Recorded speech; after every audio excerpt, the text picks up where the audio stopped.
IELTS में जो है ना क्यू कार्ड जो है ये टॉपिक को कहते हैं। मतलब पहला पार्ट जो है आईएलटीएस स्पीकिंग टेस्ट का वो हो गया जनाब आपका इंट्रोडक्शन। सेकंड पार्ट है टॉपिक। टॉपिक जो क्यू कार्ड है वो आपको क्यू कार्ड के ऊपर एक टॉपिक दिया जाएगा जिसका 1 मिनट होगा प्रिपरेशन के लिए, और आपके पास जो है ना टोटल 2 मिनट्स होंगे टॉपिक को प्रेजेंट करने के लिए, प्रेजेंटेशन के लिए 2 मिनट्स। अब आते हैं जनाब प्रेजेंटेशन मेथड पे। तो मेथड नंबर 1 जो कि जिसको हम कहते हैं स्नोबॉल मेथड। स्नोबॉल मेथड याद रखिएगा कि स्नोबॉल मेथड सबसे आसान तरीन और कह लो कि बेस्ट ऑप्शन है किसी टॉपिक को एक्सप्लेन करने के लिए।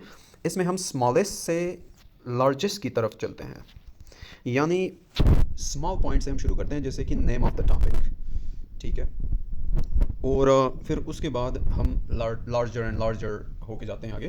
तो स्टार्ट से हम जिस नेम मेंशन कर देते हैं। सपोज आपको एक टॉपिक आ गया है कि जनाब let's talk about your favourite book, और जो भी टॉपिक हो, ठीक है। So suppose it's your favourite book, ठीक है। तो आपने लिखना है कि माई फेवरेट बुक, और well you can start with well, आप वेल से शुरू कर सकते हैं। Well my favourite book is whatever your favorite book is. My favorite book is, suppose if I say a drama of Dr. Faustus drama of Christopher Marlowe, drama of Christopher Marlowe. So now this is just small thing जो कि मैंने यहाँ से start किया, just name से मैंने start किया, ठीक है। सेकंड स्टेप आपका क्या हो जाएगा, आपके प्रेजेंटेशन के दौरान जब आप इसको एक्सप्लेन करते हो अपने टॉपिक को, तो सबसे पहले आप नेम से शुरू करिए। स्नोबॉल मेथड, स्नोबॉल किसे कहते हैं, यानी बिल्कुल स्मॉलेस्ट से लेकर छोटे से बड़े की तरफ आपने जाना है, ठीक है। तो आसान होगा आपके लिए। तो सबसे पहले टॉपिक का नेम, उसके बाद इंट्रोडक्शन। जो है ना इंट्रोडक्शन आप कह सकते हो कि I want to talk about a book which I enjoyed recently and which was amazing, आप कह सकते हो। फिर उसका नेम कह सकते हो कि that was Doctor Faustus, a drama written by Christopher Marlowe. और उसके बाद सेकंड स्टेप पे अगर हम आ जाते हैं तो वो होगा जनाब आपका लिटिल बिट डिटेल। आपने यहाँ पे डिटेल मेंशन करना है, जैसे कि what and I would say when and where, ठीक है। अब यहाँ पे आप डिटेल में मेंशन कर सकते हैं कि what did you major studied, I mean, what major points did you study in this book? Suppose if I say the theme of this book was sin, redemption and damnation, ठीक है। उस बंदे से गुनाह कैसे हो गई, उस पर लानत कैसे आया, वो माफ़ी कैसे मांग रहा था, और फिर उस पर अल्टीमेटली लानत कैसे आया, ठीक है। तो ये मतलब यहाँ पे मैंने what I studied मैंने यहाँ पे मेंशन किया। सेकंडली व्हेन, कब स्टडी किया, ये भी मैं मेंशन कर सकता हूँ, और ये भी लिख सकता हूँ कि ये ड्रामा या ये बुक कब लिखा गया है, तो व्हेन में ये मेंशन हो गया। वेयर, अब कहाँ पे आपने इसको स्टडी किया, कब स्टडी किया, किस तरह स्टडी किया, मतलब लिटिल बिट डिटेल आप दे दो, ठीक है। अब ये भी मेंशन कर सकते हो इट्स अ मिस्ट्री नॉवल और इट्स अ मिस्ट्री ड्रामा, ठीक है, I read last month during my vacation, ऐसा कुछ करके ना। थर्ड स्टेप में जो आपके पास आ जाता है वो है background information. Now in background information you can explain why you chose it or how you found it.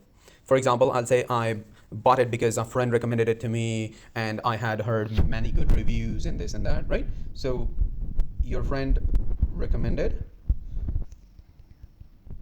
and it had better reviews. ये हो गया। नेक्स्ट आपका जो फोर्थ स्टेप होगा that is add personal feelings I would say और opinions. Then the fifth step, जो आपका fifth step होगा वो add examples, or in the last sixth step you can actually finish your story your presentation in detail with conclusion, with a smaller conclusion, छोटा सा conclusion। आप sixth step पे आप conclusion add कर दें, ठीक है। Sixth step पे आपका conclusion हो गया। Overall it was a wonderful book and I would definitely recommend it to others, ठीक है। तो ये मतलब आपका जो क्यू कार्ड है उसका प्रेजेंटेशन का मेथड यही हो गया स्नोबॉल मेथड, यानी छोटे से आपने स्टार्ट करना है, बड़े की तरफ जाना है। यानी आपको टॉपिक दिया गया कि what is your favourite book, ठीक है, और उसको आपने एक्सप्लेन करना शुरू किया। तो सबसे पहले आपने बुक का नेम बताया, name of the book which is the topic, ठीक है। आप कह सकते हो my favourite book is drama, जैसे मैंने यहाँ पे मेंशन किया, कोई भी बुक आपका हो, ठीक है। फिर उसका छोटा सा इंट्रोडक्शन, फिर थोड़ा सा एक्सप्लेनेशन जैसे व्हाट, व्हेन, वेयर, ठीक है। और फिर थर्ड स्टेप पे आप बैकग्राउंड इन्फॉर्मेशन, और फोर्थ स्टेप पे आपके पास आ जाता है ऐड पर्सनल फीलिंग्स, आप अपने फीलिंग्स उस बुक के बारे में बता सकते हो। सिक्स स्टेप पे आपका आ जाता है ऐड एग्जांपल्स और शॉर्ट स्टोरीज, आई वुड से एग्जांपल्स, ठीक है। और छठे नंबर पे आपका आ जाता है ऐड अ कंक्लूजन, तो आप खुलासा थोड़ा सा बयान कर लें, दैट्स ऑल। तो ये आपका हो गया 2 मिनट का प्रेजेंटेशन आईएलटीएस में। चलो जी, that's all about today's lesson. Hope to see you soon, inshallah, in another video. You guys have a lovely day.